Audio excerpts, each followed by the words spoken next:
ಭಾರತೀಯರ ಒಂದು ತಲೆಗೆ ಪಾಕಿಸ್ತಾನದ 10 ತಲೆ ತರುವುದಾಗಿ ಹೇಳಿದ ಪ್ರಧಾನಿ ನರೇಂದ್ರ ಮೋದಿಯವರ ಮಾತನ್ನ ಖ್ಯಾತ ಭಾಗವತ ಸತೀಶ್ ಶೆಟ್ಟಿ ಪಟ್ಲ ಮತ್ತೆ ನೆನಪಿಸಿದ್ದಾರೆ.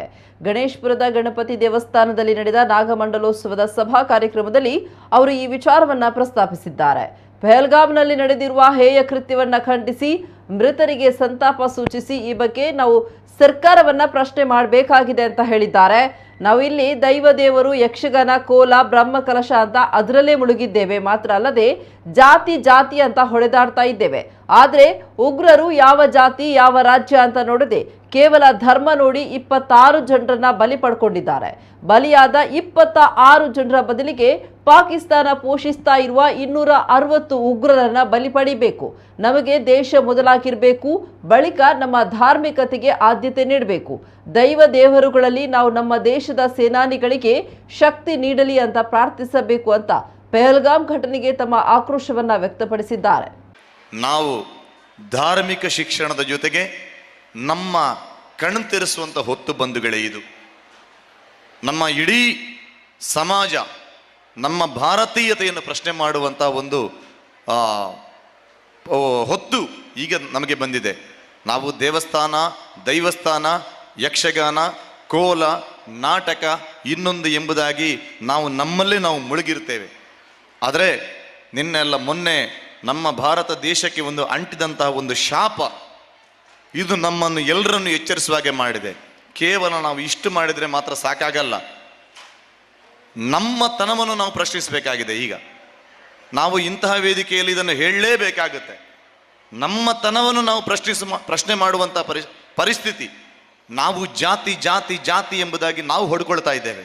ಮೊನ್ನೆ ಗುಂಡು ಹೊಡೆದ ಆ ಪಾಪಿ ನೀನು ಯಾವ ಜಾತಿ ಅಂತ ಕೇಳಲಿಲ್ಲ, ನೀನು ಯಾವ ಭಾಷೆ ಮಾತಾಡ್ತೆ ಅಂತ ಕೇಳಲಿಲ್ಲ, ನೀನು ಯಾವ ರಾಜ್ಯದಲ್ಲಿ ಯಾವಂತ ಕೇಳಲಿಲ್ಲ, ನೀನು ಯಾವ ಧರ್ಮದವ ಅಂತ ಕೇಳಿ ಹೊಡೆದ. ಅಂತ ಪಾಪಿಗಳು, ಆ ಪಾಪಿಗಳಿಗೆ ತಕ್ಕ ಶಿಕ್ಷೆ ಆಗಲೇಬೇಕು. ನಾವು ಇವತ್ತು ಈ ಕಾಟಿಪಳ್ಳದ ಬ್ರಹ್ಮಕಲಶೋತ್ಸವದ ಈ ನಾಗಮಂಡಲದ ಪುಣ್ಯ ಹೊತ್ತಲ್ಲೂ ನಮ್ಮ ಸರ್ಕಾರವನ್ನು ನಾವು ಪ್ರಶ್ನೆ ಮಾಡಬೇಕು. ನಮ್ಮಿಂದ ಹೋದ್ದು 26 ಜನ, ನಮಗೆ 260 ಬೇಕು. ಇಂಥದ್ದು ನಮಗೆ ಪಾಕಿಸ್ತಾನದ ಆ ಪಾಪಿಗಳು, ನಾನು ಎಲ್ಲರನ್ನೇ ಹೇಳಲ್ಲ, ಆ ಪಾಪಿಗಳಲ್ಲಿ 260 ಜನರ ಅಂಥದ್ದೇ ವ್ಯವಸ್ಥೆ ನಮಗೆ ಆಗಬೇಕು. ನಾವು ಕೇಂದ್ರ ಸರ್ಕಾರವನ್ನು ಇದಕ್ಕೆ ಒತ್ತಾಯಿಸಬೇಕು. ನಾವೆಲ್ಲರೂ ಒಂದು ಜೋರಾದ ಕೈಚಪ್ಪಾಳೆಯ ಮೂಲಕ ನಮಗೆ ಯಾವುದು ನಂತರ, ನಮ್ಮ ಎಲ್ಲ ಧಾರ್ಮಿಕತೆ ಆನಂತರ, ನಮ್ಮ ದೇಶ ನಮಗೆ ಮೊದಲು, ನಮಗೆ ಯಕ್ಷಗಾನವೋ ನಾಟಕವೋ ದೇವಸ್ಥಾನವೋ ಆಮೇಲೆ. ಆದ ಕಾರಣ ನಾವೆಲ್ಲರೂ ಒಕ್ಕೊರಳಿನಿಂದ ಇವತ್ತು ಮಹಾಗಣಪತಿಯಲ್ಲಿ ನಾವು ಪ್ರಾರ್ಥನೆ ಮಾಡಬೇಕು. ನಮ್ಮ ದೇಶಕ್ಕೆ ಆ ಶಕ್ತಿಯನ್ನು ಕೊಡಬೇಕು. ಅಂಥ ಪಾಪಿಗಳು ಇನ್ನು ಹೆಚ್ಚು ಸಮಯ ಇಲ್ಲ ಬಂಧುಗಳೇ. ನಮ್ಮ ಮನೆ ಹತ್ರ ಬರಲಿಕ್ಕೆ ನಮಗೆ ಹೆಚ್ಚು ಸಮಯ ಇಲ್ಲ. ನೀವು ಯೋಚನೆ ಮಾಡಿ, ನಮಗೆ ಯಾವ ಕಾರ್ಯಕ್ರಮ ಮಾಡಬೇಕಾದ್ರೂ ಅವರ ಪರ್ಮಿಷನ್ ತಗೊಳ್ಳುವಂಥ ಪರಿಸ್ಥಿತಿ ಈಗ ಬಂದಿದೆ. ಹಾಗಂತೇಳಿ ಎಲ್ಲರನ್ನು ನಾನು ದೂಷಿಸಲ್ಲ. ಅದಕ್ಕಾಗಿ ನಾವೆಲ್ಲರೂ ಪಣ ತೊಡಬೇಕಾಗಿದೆ. ನಮ್ಮ ದೇಶಕ್ಕೆ ನಾವು ರಕ್ಷಣೆ ಕೊಡಲೇಬೇಕು. ನಾವು ಅದಕ್ಕೆ ಕಟಿಬದ್ಧರಾಗಿ ನಿಲ್ಲಬೇಕು.